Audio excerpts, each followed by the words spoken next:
And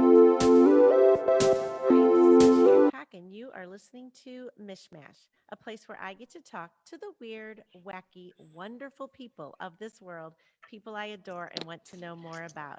Today, I am talking to Cindy Lefton. Cindy combines her knowledge as an organizational psychologist with her extensive experience as a registered nurse to develop strategies and, no, I got to start over. I said and, I meant aimed. Starting over, Paul, just so you know. Ready? Here we go again. I'll get there. Hi, this is Mish Hancock, and you are listening to MichMash, a place where I get to talk to the weird, wacky, wonderful people of this world, people I adore and want to know more about. Today, I am talking to Cindy Lefton. Cindy combines her knowledge as an organizational psychologist with her extensive experience as a registered nurse to develop strategies aimed at helping hospitals across the country positively impact their communication and collaboration. She is also the director of patient experience for the Daisy Foundation, which honors nurses internationally. Hi, Cindy. Hi, Mish. You sound like a very busy woman. Some I don't days think are busier than others. I'll tell you. Well, thank you so much for being on the podcast today. And I would love to start with the Daisy Foundation. I mean, you're honoring people who are in really working their butts off right now in a scary situation with the pandemic. What have you seen or noticed? Or, I mean, I just can't even imagine these people on the front lines right now. I've always been, proud to be a nurse, and that I have two professions. That I'm an organizational psychologist and I'm an emergency department nurse. And I can tell you that when people over the years would ask me what I do, there's always more interest in the nurse than there is in the organizational psychologist profession. And I think I'm just really proud of the people that I work with and the profession that I'm in, because they have risen to the occasion.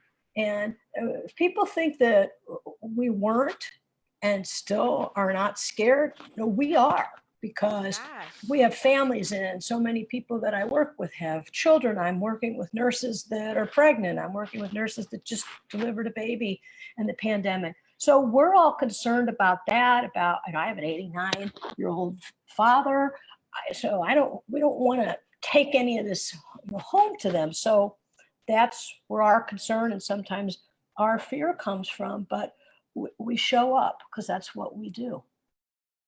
And is it, I mean, I can only imagine. Wow. So there's nurses that are like pregnant and they still are having to work. Yep. Yep. Wow. Yeah. Wow. And I feel like right now, okay, so I'm reading, but who knows nowadays? You can I think you can just read things that you don't even know if they are for real or not.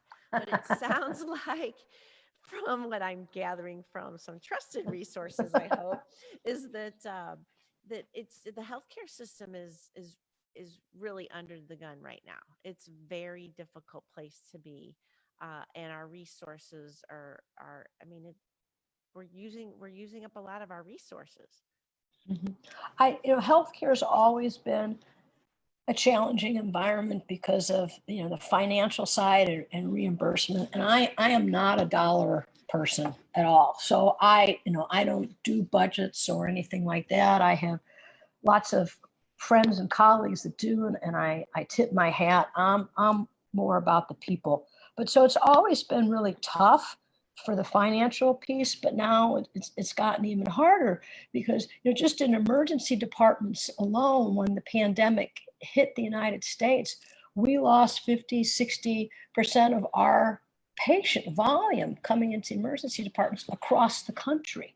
So financially that took a hit, but then from a clinical perspective, where did all these people go? We've been so worried about them. I mean, all of a sudden, if you're a diabetic and you're not compliant, did the pandemic all of a sudden make you compliant?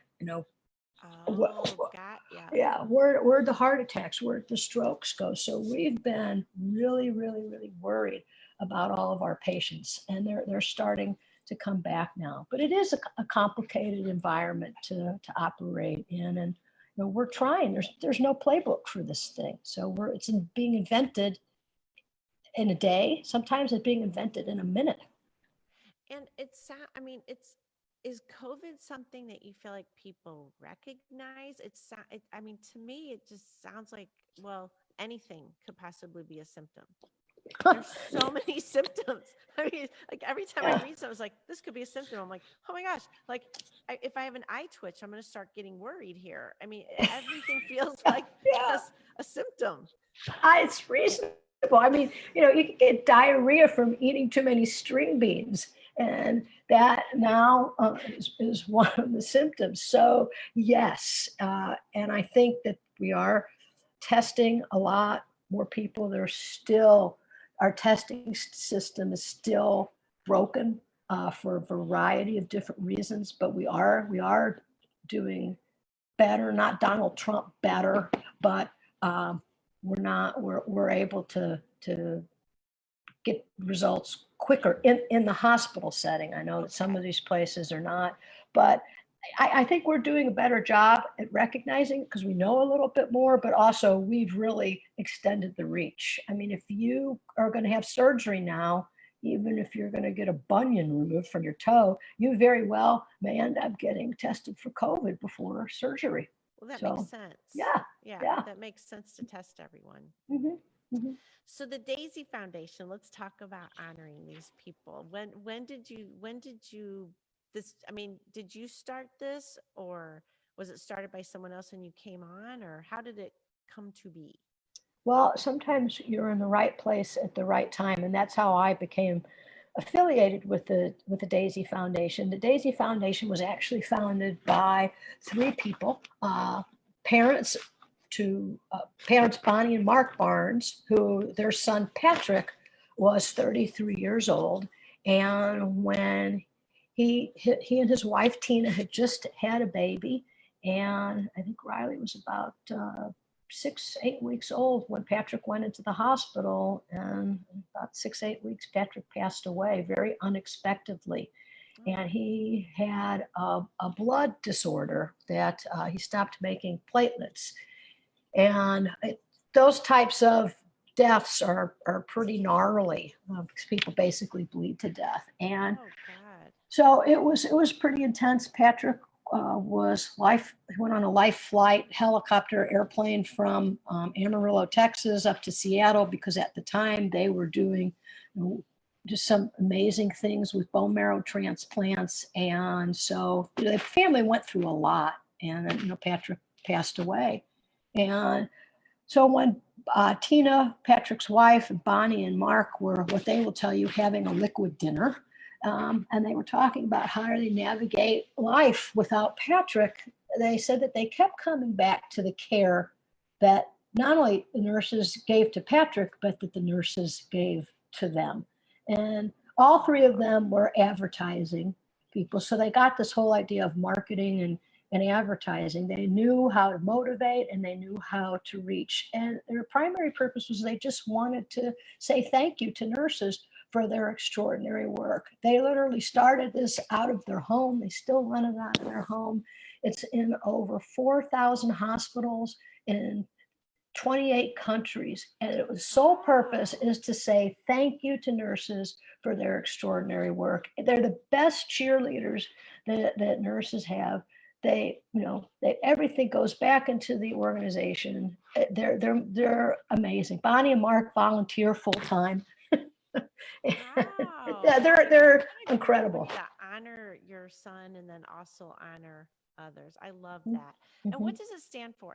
It Daisy stands stands for something. diseases that affect the immune system because that was a disease that Patrick passed away from. Okay. Gotcha. Gotcha. Mhm. Um, and then you came on board with it, and what's your role? What do you do there? So I was originally, we did a big study for them in Psychological Associates that's based here in St. Louis. We do organizational development, leadership team building, a lot of fit for hiring. So we know a lot about behavior in the workplace and motivation and growth and development. And so when I met Bonnie Barnes, just by chance at a conference, she was wanting to understand, or she says, put some science behind the daisy. So they wanted to understand, why are people, why are people recognizing nurses? First of all, what are they recognizing? What is extraordinary nursing? What does it mean when you as a nurse receive that recognition? And then how can a leader take all of this information about extraordinary nursing that's going on in their hospitals or healthcare systems, and then how can they use that to shape and drive a culture that values nurses and keeps reinforcing extraordinary nursing? So it's all about the behavior. Gotcha. So yeah, and how long has Psychological Associates been here in St. Louis? 63 years. I'll be darned. Yeah. You, It's pretty amazing. that's a long time to be Yeah, in business. it is. It is for a small business. It's really pretty incredible to just weather all of the storms of the economies and the recessions. And I believe this is our first pandemic. So Yeah, I think it's mine too. yeah. And so, but now is a time where businesses would need you more than ever, right? I mean, if a business is going through, I mean, as they say, these uncertain times, and they don't know how to pivot, do you Mhm. help them pivot? Do you help them understand, here's what you got and here's where you can go, or these, how do you work with people right now? Well, that's a great question, because you're spot on. I mean, people have to pivot like they've never even pivoted before. And how do you leverage the strengths of your team and then lead them in the direction that's pretty unknown? And then, oh, by the way, when you and I were talking before we went on the show here, you were saying how people used to say, oh, well, let's not do a video conference or phone, let's come and meet me. Well, Right. we can't do that now. So how do Mhm. you do all of this stuff virtual? And because you still have to lead an organization, you still have to motivate people, and especially and stay in touch. So Right. it's really Right. important. Do you have any thoughts for the businesses out there that are listening on, ideas to keep your people motivated and inspired and sticking with you, and, not falling by the wayside? Or, I mean, I can imagine that for some people this has got to be so difficult not to be with other people. Mhm. I mean, Sure. I'm Gen X and we grew up hanging out in front of our TV. So we're Gen X is like shining right now. We're prepared for all of this. Mhm. Um, I but love that. but for I mean, I know, I mean, I do, but I still do. I miss my friends. I miss going out to, lunch and meeting up Mhm. with people. So what, like, do you have some helpful hints for businesses out there that are maybe seeing some of their employees kind of wither a bit because of all of this? Communicate and communicate often. Empathy. Understand that there's people who are trying to figure out what's going on with their kids. And with the new guidelines from the county, I understand some of the school districts have changed. So now kids that were going to go to school a couple of days a week are now not. They're doing virtual. So all of this is changing. So have some empathy. Give people the time that they need to vent. I mean, that's a part of leadership. And because you've got to be able to help people work through that, so then they can go on and do their very best and help lead other people or make decisions or stay in touch with customers, because that's what we're all doing. We need to hear the stories and then help people live their lives. But you can't help people live their lives if you don't hear their story with some empathy. What is your favorite thing about Psychological Associates? I think that I'm really proud of the people that are my colleagues. They're really top notch and they care. It's not just about uh, a dollar. It's about they put their own selves, their heart and souls into the clients that we work with. So when a client has success, that they hire a really great person, or their team is just rocking it, and then they all of a sudden do something that's extraordinary in whatever field they're in, that our team has helped them get to that point. Their success, we love it when they're successful. And you guys have been doing this for over 60 years. So it seems like when this started, that was probably an awesome, new, different adventure for the world to experience. I mean, I don't think there were a lot of you around, right?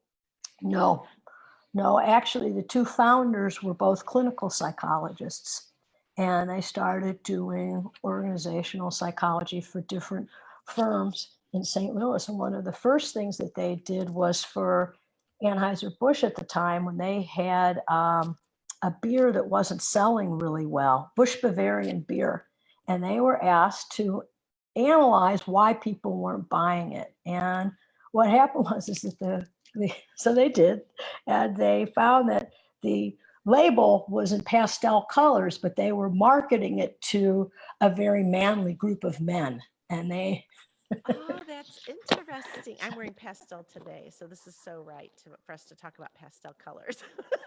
they look fabulous, if I may say so. But that's funny. So they had Yeah, pastel colors, and that was the whole deal. It's like it's not manly. it's not manly. And so, yeah, so that was one of their very first projects that they did. And then as they evolved, they just still do a lot of assessment, looking at knowledge, skills, abilities, and interpersonal characteristics, and how does that fit with the job. So they not only help internally, but you also help externally. Like, why Yes. are people behaving? Why is this behavior going on about our product, service, what have you? And then we do a Ah, lot of cultural initiatives, and not so much of the marketing research anymore, but we're, if it involves people, then we can help. gotcha. So tell me about the Daisy Foundation. What's your favorite part? I think my favorite part about the Daisy Foundation is teaching nurses who always say, "Oh, I was just doing my job." Well, you may be just doing your job, but your job is pretty extraordinary. Yeah, exactly. And you show up when you need to show up, even when things are, I mean, who knows, right? I think we're all kind of walking around right now going, what the heck is going on? What does this even mean? What are we supposed to be doing? It's a very it's "Ugh, just get up every day and smile, let's figure this Yeah, out, but yeah. it is and don't do what they call dream scroll or doom scrolling. This is something I keep reading about, people that are just scrolling through one dooming thing after another. That's going to affect you. Oh, know? big It's time. going to affect Sure, you. sure. I mean, yes, you need to be informed, but you also need to take care of you. Yes. Follow the science. Yeah, yeah. Yeah, follow the science. Follow the Don't just not science. opinions. Yes, follow the science. And yeah, and find joy. I mean, don't sit there and just watch the news all day. You go No, crazy. this is a good And time to redecorate your home. yeah, Take on those projects, get rid of mhm. your junk. Watch Yeah. Mary Poppins again. There you Start go. something that's fun. Exactly. I love it. So can I ask you some kind of fun outside the box questions? Please, I mean, I feel very fortunate to be in a group of weird and wacky. Yeah. Right? Weird, wacky, and wonderful. Don't forget wonderful. So with that thought, I would like to know, which flavor of popsicle do you find wonderful? Oh, oh man, that is so okay. First of all, I get my popsicles, and I have in my freezer right now probably about 10 or 15. I'm very serious about my popsicles. I get them from a place called Wisk on Cherokee Street. And my favorite flavors, oh, this is really hard. Prevel. I'm telling you, you can't believe Really? Prevel. I know it Provel is popsicle. Prevel popsicle. It tastes like Provel cheese? It's got the flavor, but it is one of the most delicious popsicles I've ever tasted in my life. So it's not like Interesting. eating a salad, but it's you can taste it, but it's like heaven. And then they also make another one, cucumber lime, and that's really super refreshing. That sounds good for summer Yes. So right after now. my 12-hour shift as a nurse, I come home and I eat a cucumber lime popsicle. Oh my God, I love. Well, so I stalk my guests a little bit beforehand. And I noticed on your Facebook page you were talking up popsicles. I'm like, oh my gosh, how fun is this? Let's talk about popsicles and Whisk. Hi, Whisk. Yeah. I wonder if Whisk is open right now. I might I have to believe go in there. so. I believe so. I have to go get some popsicles now. They're Provel, unbelievable. cucumber lime. She changes the flavors every week. So she just did a blueberry donut, and they have a peach basil, Ooh, pomegranate hibiscus, plum ginger. It's just off the chains. how So fun! yeah, Better than cherry and lime, and let's go much better. crazy. Yeah, All yeah, right, yeah. Whisk it is. Um, do you have any tattoos? I do not. I do not. I've never found anything that I would want to look at every single day of my life. I like the I don't know, variety. Cindy. I'm seeing a popsicle for you. Maybe, maybe. I mean, why not? I don't know what flavor I would put. That would be a tough one. Cucumber That would lime be or Provel. I don't know. Yeah, and it might start you down the road of just like all of a sudden you've got like 70 different popsicle tattoos, Yeah. different flavors. Hmm. I love it. All right. So with all that you do, I mean, because you're a lot of what you're doing is you're taking care of people. So what do you do to take care of you? Well, I eat a lot of popsicles. I do. I mean, I'm really serious about this. So, And I'm feeling the popsicles got like a zen quality for you. oh, I told the Wisk group the other day, because they also are at Tower Grove Farmers Market, that when I'm working in the emergency department, and I know that I'm going to be able to come home and have a popsicle, and I usually eat two or three. I mean, let's be honest here. Uh, it makes me so happy. That's awesome though. I love that you found your joy in Yeah, popsicles. yeah. That's good. I hang out with my family. I traveled a lot before this, so I'm kind of trying to figure out, how do I do that? And now that we are on the, no travel list again, um, that's I'll have to figure that out. But uh, that was a big source of refreshing for me, and I like hanging out with my friends. I love it. I love it. Well, thank you so much for being a guest today. This has been Oh, delightful talking to you. you've been really fun. Thank you very much. And Now can I got to go get a popsicle. absolutely, please go get a popsicle, wear your mask, wash your hands, social distance. Gotcha. Popsicles, This is why we are podcasting in place right now, Yes, right? that's right. This is why we are doing this. Well, thank you, Cindy Lefton. This has been a delight. I love what you do. Thank you for what you do. And just keep being awesome, ma'am. Well, thank you. Back at you. I really appreciate the opportunity. Thanks for the Uh, great questions. I love it. And everyone out there, you've been listening to MichMash. So have an awesome day. And you'll find us. Go out there, do the Google search. We're all over the place. Thanks, guys. Bye. Love you.